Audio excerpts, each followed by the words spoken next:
Speaker, I want to thank the gentlelady from Indiana for yielding me the customary 30 minutes, and I yield myself such time as I may consume. The gentleman is recognized. Mr. Speaker, let me, before I get into my statement, let me begin. I keep on hearing from the other side that this is just a budget resolution, and it doesn't have any actual policies in it. And yet the gentlelady referred to all the tax cuts. Can she point me to where the resolution says anything about tax cuts? Of course, the answer is that it doesn't.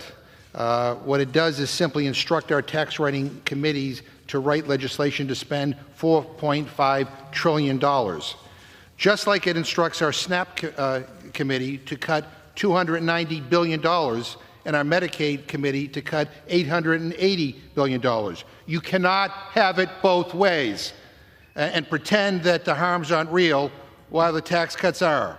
But we know the harms are real, and we know what's planned, and we've seen the leaked document.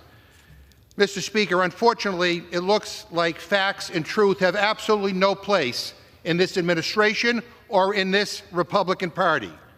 We already knew that this administration lies like a rug. First, we heard that the United States was sending $50 million worth of condoms to Hamas, which was a lie. Then we heard it was Ukraine that started the war, not Russia. Another lie.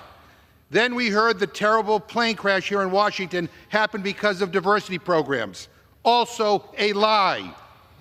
Now the gentlelady from Indiana wants us to believe that not a single thing in the budget she is arguing for is going to hurt anyone at all. That there isn't a single tax giveaway to billionaires in their budget. But guess what, Mr. Speaker? It's simply not accurate. But we all saw this coming. We did. I mean, last month, Trump's inauguration, who was in the front row? It wasn't people on Medicaid. It wasn't factory workers. It wasn't nurses or teachers or firefighters. It wasn't even his own cabinet. It was the richest people in the world. And that is who this Republican budget helps. It steals from taxpayers and funnels the money to those at the very top. Imagine stealing from school meals for kids so that billionaires can get another tax giveaway.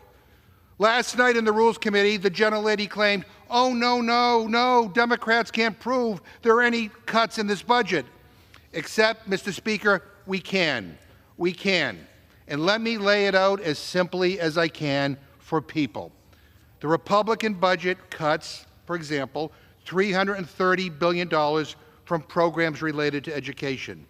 And the same guy who wrote this budget, the chair of the Budget Committee, Mr. Arrington, also wrote this document, Mr. Speaker, this document right here, which I have in front of me, which says in black and white that those education cuts include $12 billion from school meals. How dare you? And I'm sorry that she doesn't like these facts, but they are facts. And school meals are just one example. This budget makes deep cuts to Medicaid, including long-term care, deep cuts to food assistance for hungry families, deep cuts to Pell Grants. And these cuts are going to hurt people.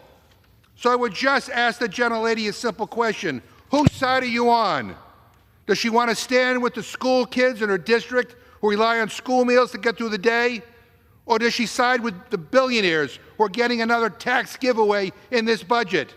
Does she stand with the 178,119 constituents in her district that are on Medicaid?